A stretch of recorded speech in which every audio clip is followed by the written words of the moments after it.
Hi guys, welcome back. Thank you so much for all the lovely comments and likes and for watching my last video. I really appreciate it, except for the 2 people that disliked it. Wish you guys the best.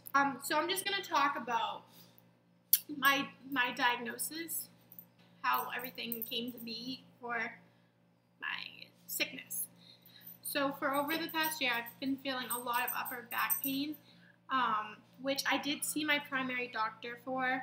So this was last year in like January. I didn't think anything of it. I told my doctor about it. She felt my back real quick and she wasn't concerned. So we just decided to agree that it's probably from work. Like, it made sense. Like, I worked in a deli. I kept using, like, obviously both arms. You lift heavy things.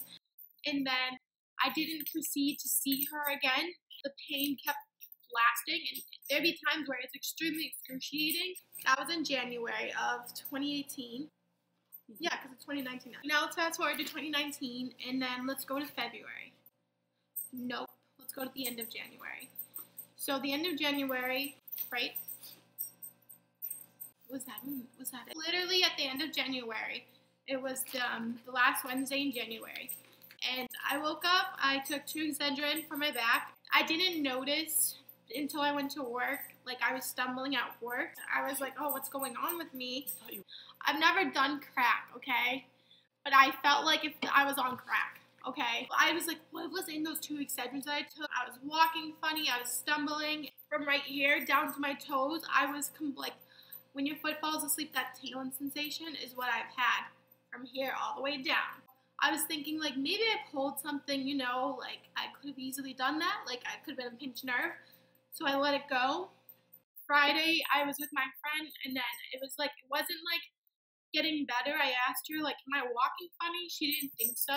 But, like, I could feel something was, like, majorly wrong. I started, like, doing some research, and I was convinced I either have diabetes. It runs in my family, so it made sense. I wasn't being, like, crazy. Or MS. Like, I just fit a lot of the signs. You know what I mean? I had the upper back pain, and then I was, like I said, I had that tingling sensation, pins and needles, here, down, which people can experience. So my primary doctor isn't open until Monday. They're not open on the weekends. So then Monday I made an appointment, and like, I knew I had to get a physical because obviously it's a year later. And I was like, oh, do you have anything sooner? And they said no, but I wasn't like sick. So I didn't want to be like, well, I need to see someone. So I went to urgent care. We saw a nurse. She asked me about my period when it ended, and I said, oh, it ended like 3 days ago. And she's like, oh, sometimes I get like this on my period. And like, obviously I got upset because I don't know if she was saying it to make me feel better, but I know like something was wrong with me. It was not my freaking period. Please do not make me sound dramatic. The doctor comes in, and he didn't know what was wrong with me. So he had me go to another hospital, like in the emergency room, and I was there for a long time. I saw another doctor, and she didn't know what was wrong with me either as well, but she didn't want me to leave or like, you know what I mean, go home because she didn't want my symptoms to get worse. Basically, I ended up going to Mass General, which is a great hospital. I went there through an ambulance, and I stayed overnight, so that was February 4th. February 5th is when I got my MRI. So I did see a lot of doctors, and I was in 2 different MRI machines. If you know how bad those suck, like, I'm so sorry. Like, they are horrible. It was just terrible. But I stuck through it, you know what I mean? There was a doctor that asked me if MS ran my family. So I was convinced it was MS, you know. So anyways, I go back down. I finally see my mom. I see my boyfriend and his mom. And then this doctor comes in. She's smiling. She has her little assistant with her because it is a teaching hospital. And she comes in, shuts the door, introduces herself, all happy. And she looks at me, and she's like, so there were masses found on your spine. That's why you had these symptoms, and we think it's cancer. And obviously, like, when you're 19, like, first off, I'm 19. Like, when you think of cancer, obviously, you know there are some people that are cured, but you really do think, like, of a death sentence. So obviously, I was scared, you know what I mean? When you hear, obviously, like, anybody would be. And I personally thought, like, I'm not ready to die. You know what I mean? I have my whole life ahead of me. Everyone started crying. Knew it wasn't from my period. Basically, I got admitted into the hospital, because obviously I couldn't walk right. So they moved me to like the pediatric floor where I was going to be staying, and they did what's it called? A CAT scan. And I don't know if you ever had to do those, but you have to drink a nasty drink. That's not good. I'm just telling you right now. It was not good. It does not taste good. Well, I got my CAT scan done, and so I have like swollen lymph nodes. I don't remember exactly where some of them are, but I know I had one like back here because the doctor was trying to, like the surgery team or whatever was coming in. There was like 2 people, so it's not like the whole surgery team. But they felt like the back of my head trying to feel like where that swollen lymph node was, but ended up taking it from, you can see that scar right there. I had to get a biopsy. They basically take out that lymph node, and they looked at it under a microscope, so like they have an idea of what it could be, but obviously it's not confirmed until pathology confirms it.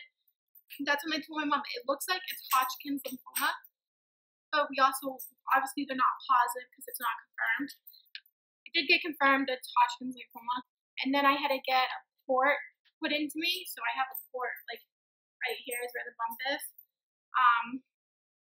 And basically that's just like it's like an IV, they put it in there for the chemo. I was in the hospital for a whole flipping week, lucky me. I do recommend that hospital. They're very good, especially for Hodgkin's lymphoma. They have a whole team, which is awesome. The nurses are so lovely, and the doctors, everyone was just awesome. The food is disgusting, but I think we all know that hospital food is never going to be good. My case, I'm a middle child. I don't get enough attention. You know how it goes. So I decided to step up the game and get the attention I deserve. And I got cancer. So let's talk about me being unique and getting all this lovely attention. My doctors have no idea what stage I am. It looks more along the lines of a stage 4 because, like I said, I have those masses on my spinal cord, and then I also have something on my lung. It's like that tiny, and it could be nothing. There's been many cases of things found in people's lungs that was absolutely nothing. But then it could be part of my cancer, because Hodgkin's lymphoma is like lymph nodes. I don't know if I'm saying that right. Are all over your body. So I have it like, it's basically kind of like infected from like here down. So because I know I had it in my neck, and then I had it in my right armpit, and my pelvic area, and then obviously the one in my spine. Honestly, what's getting me through everything is everyone's like love and support, and like just have to be very positive. It's obviously something very hard to take in and to deal with, but like everyone's been so kind, and things are going as well as they can. But